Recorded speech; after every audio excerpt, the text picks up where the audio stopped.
अस्सलाम वालेकुम नाज़रीन, आपको अपने चैनल में खुशामदीद कहते हैं। फ़रार ड्रामे की आने वाली किस्त की बात करते हैं, जिसमें बातिश जो है वो अपने दोस्त के घर पर छुपा हुआ है और वहाँ पर उसकी जो तंजीम के जो लोग हैं वो वहाँ पर पहुँच जाते हैं और वो एक डिलीवरी बॉय के मदद से वहाँ पर पहुँचते हैं। और बातिश को जब इस बात का अंदाज़ा हो जाता है तो वो अपने दोस्त से कहता है कि देखो, मैं तुम पर कोई परेशानी नहीं आने दूँगा और मैं यहाँ से चला जाता हूँ, और क्योंकि उन्हें मेरी ज़िंदा तलाश है और वो मेरी लाश नहीं चाहिए, लेकिन मुझे आज़म की लाश चाहिए। वो मुझे ज़िंदा नहीं चाहिए। और नाज़िश जो है वो वहाँ से भागती है और अब वो गाड़ी में फ़रार होके वो अपनी मंजिल की तरफ जा रही है। और सादिया जो है वो कहती है कि मैं अपने घर वापस चली जाती हूँ, क्योंकि अब मैं ख़ुद अपने बाप के कातिलों का बदला लूँगी। और बब्रिक जो है उसके चचा उससे मिलने आते हैं और उससे कहते हैं कि मैं भी तुम्हारी तरह ऐसा ही मैं आशिक मिजाज हुआ करता था और तुमसे ज़्यादा ज़िद्दी हुआ करता था। और वो बड़ा हैरान होके अपने चचा की तरफ देखता है कि ये मुझसे कैसी बातें कर रहे हैं। और इससे पहले हमने फ़रार की किस्म में देखा कि जो नाज़िश के जो शौहर है उसके पहली बीवी के भाई जो हैं वो वहाँ पहुँच जाते हैं उनके घर पर। और जब नाज़िश को अंदाज़ा हो जाता है तो वो जल्दी से अपने जो उन्होंने एक वो खुफिया उन्होंने कमरा बनाया होता है, वहाँ पर जाती है और वहाँ से अपनी चीज़ें, रुपया पैसा और ख़ासा लेके अपने बैग में डाल के और गाड़ी लेके वहाँ से निकल जाती है। और पीछे उसके शौहर को उसके साले जो हैं वो मार देते हैं। और फिर वो अपनी बहन को फ़ोन करके कहता है कि क्या कर रही हो तुम? तो वो कहती है मैं कोई गेम खेल रही हूँ। तो उससे पूछती है तुम लोग क्या कर रहे हो? तो कहते हैं कि हम भी गेम खेल रहे हैं। तो वो पूछती है कि कौन सी गेम? तो कहता है सांप वाली। तो कहता है कि बहन पूछती है कि क्या स्कोर हुआ? तो वो कहता है कि सांप मर गया है। और पूछती है और जो नागन थी वो कहाँ है? तो वो कहता है कि वो तो भाग गई है, हम उसकी तलाश जारी है। और फिर वो बहन को बताते हैं कि अब पुलिस वाले तुम्हें फ़ोन करेंगे तो तुम ज़रा रोना धोना की प्रैक्टिस कर लो, तैयारी कर लो। और फिर वही होता है कि पुलिस वाले का फ़ोन आता है, उनको बताते हैं कि आपके शौहर की लाश हमें फार्म हाउस में मिली है और उनकी डेथ हो गई है।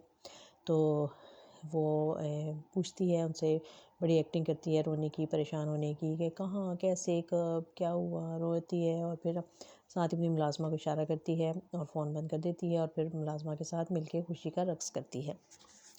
और दूसरी तरफ हमने देखा कि फसी जो है वो जो कि सादिया को अपने साथ घर ले आया था और उसे पता था कि वो बातिश जो है वो उसके घर ज़रूर जाएगा सादिया के। तो वो अपनी फ़ोर्स के साथ उसके घर पर इंतज़ार कर रहा था उसका। और रात को जब वो आता है और ये लोग बड़े चौकन्ने होते हैं कि हम उसको जैसे ही वो अंदर आएगा उसको पकड़ लेंगे, लेकिन दरवाज़ा खुलने से पहले ही फंसी का फ़ोन बज जाता है और उसको बातिश को शक हो जाता है और वो वहाँ से भाग जाता है। और पुलिस जो है वो एक दफ़ा से फिर उनको पकड़ने में नाकाम हो जाती है। और बब्रक का दिखाया गया है कि वो जो अपनी महबूबा को ख़त लिखता है अपनी मंगेतर को, याले को, तो वो ख़त जो है उसके चचा के हाथ लग जाता है जो कि याले के बाप है। और वो फिर उसको बुलाता है और उसने मोबाइल फ़ोन भी उसको भेजा होता है। तो वो उसको कहता है कि तुमने ये बग़ैरती क्यों की है? तो कहता है कि नहीं, वो मेरी मंगेतर है और मैं उससे बात करना चाहता था। तो वो कहता है कि नहीं, ये चीज़ें जो हैं वो ऐसे अच्छा नहीं समझा जाता। और वो ख़त तो सँभाल लेता है लेकिन उसे मोबाइल वापस कर देता है। उसे कहता है कि ले जाओ और ये बात हम तीनों के दरमियान में ही रहेगी, यानी कि भाई, बाप और बब्रिक के दरमियान। और फिर बब्रिक से कहता है कि तुम मुझे कल आकर मिलना, और अब वो आगे कोई उसके लिए प्रोग्राम बनाएगा। और इधर फसी जब वापस आता है तो सादिया उससे पूछती है कि कोई आया था? तो वो उसको बता देता है कि बातिश आया था लेकिन वो भाग गया है। तो वो कहती है कि इसका मतलब मुझे घर वापस चले जाना चाहिए, हो सकता है कि मैं ही उसको पकड़ लूँ। लेकिन फसी जो है उसको ज़बरदस्ती उसको सख्ती से मना करता है कि नहीं, तुम वहाँ नहीं जाओगी, वहाँ ख़तरा है और आप यहीं रहें अभी। लेकिन सादिया कहती है कि मैं अपने बाप के कातिल को कभी माफ़ नहीं करूँगी और मैं बातिश को नहीं छोड़ूंगी। तो अब बातिश जो है वो भी अब मायूस हो गया है कि वो घर गया लेकिन वहाँ पर सादिया नहीं मिली उसे। तो वो अब अपने दोस्त से कहता है कि मैं सोचता हूँ कि मैं भी जो मैंने सारी उम्र गैर कानूनी काम किए हैं तो एक और गैर कानूनी काम करता हूँ और यहाँ मुल्क से फ़रार हो जाता हूँ और कहीं डंकी कर लेता हूँ और किसी दूसरे मुल्क चला जाता हूँ। वो इसको मना करता है कि नहीं, जो दोस्त हमारे इस तरह से जा चुके हैं वो सख्ती से कहते हैं कि नहीं, आना है अगर दूसरे मुल्क में तो लीगल तरीके से आओ, ये कोई तरीका नहीं है इस तरह से जाने का।